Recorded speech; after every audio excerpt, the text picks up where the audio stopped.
মুহূর্তে আমি চলে যাব সরাসরি সন্দীপের কাছে। সন্দীপ, নদিয়ার কালীগঞ্জে রয়েছে, পরিবারের তরফ থেকে কি দাবি করা হচ্ছে সন্দীপ? দেখো, নিহত বিজেপি কর্মী হাফিজুল শেখ তার দেহ ময়নাতদন্তের পর গ্রামের বাড়িতে এসে পৌঁছেছে। গোটা গ্রামে এই মুহূর্তে শোকের ছায়া, কান্নায় ভেঙে পড়েছেন পরিবারের সদস্যরা, গ্রামবাসীরা। পরিবারের সদস্যদের একদম নির্দিষ্ট অভিযোগ, গতকাল বিকেল 5টা নাগাদ ফোন আসে একটি, এবং পরিবারের দাবি সেই ফোন করা হয়েছিল দেবগ্রাম ফাঁড়ির থেকে। দেবগ্রাম ফাঁড়ির ইনচার্জের বিরুদ্ধে অভিযোগ করছেন তারা।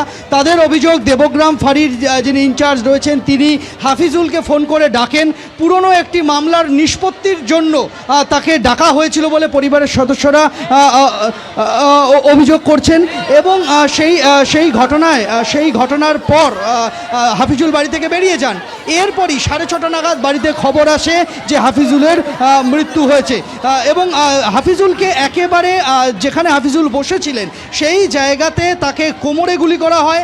হাফিজুল পালাতে গিয়ে পড়ে যান এবং সেখানে তাকে মাথায় গুলি করা হয়। পরপর বেশ কয়েকটি খুলির একটা অংশ ভেঙে যায় এবং তারপরে তাকে মৃত্যু নিশ্চিত করতে নৃশংসভাবে কোপানো হয় এবং তারপরই তার মৃত্যু ঘটনাস্থলে। এই ঘটনার পরে স্বাভাবিকভাবেই কিন্তু যে বিষয়টা সামনে আসছে তা হলো হিংসার, ভোট পরবর্তী হিংসার ঘটনা। কিন্তু হাফিজুলের পরিবারের অভিযোগ, এই প্রথম নয়, গত প্রায় 1 থেকে 2 বছর সময় হাফিজুল এবং তার স্ত্রী ঘর ছাড়া ছিলেন। তার স্ত্রী নিজের বাপের বাড়িতে গিয়ে থাকতেন, হাফিজুলও সেখানেই থাকতো।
নদিয়ার কালীগঞ্জে এই ভয়ঙ্কর নৃশংসভাবে নারকীয় হত্যাকাণ্ড বললেও বোধহয় কম বলা হবে।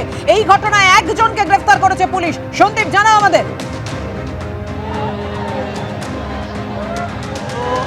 দেখো, পুলিশ সূত্রে খবর যে একজনকে গ্রেপ্তার করা হয়েছে। পুলিশ আগেই বলেছিল যে আটক করা হয়েছে, তাকে জিজ্ঞাসাবাদের জন্য আটক করা হয়েছে, এবং যেটা এখনও পর্যন্ত পুলিশ সূত্রে জানা যাচ্ছে যে একজনকে গ্রেপ্তার করা হয়েছে, কিন্তু তার সম্পর্কে বিস্তারিত এখনও পর্যন্ত পুলিশ সূত্রে কিছু জানা যায়নি। কিন্তু হাফিজুলের পরিবারের অভিযোগ একদম গোড়া থেকে কিন্তু পুলিশের বিরুদ্ধে। হাফিজুলের পরিবারের অভিযোগ যে দীর্ঘদিন ধরে ঘর ছাড়া হাফিজুল এবং তার স্ত্রী, মাস 3 আগে তারা বিজেপিতে যোগ দেন এবং বিজেপিতে যোগ দেওয়ার পরেও হুমকি হয়েছে।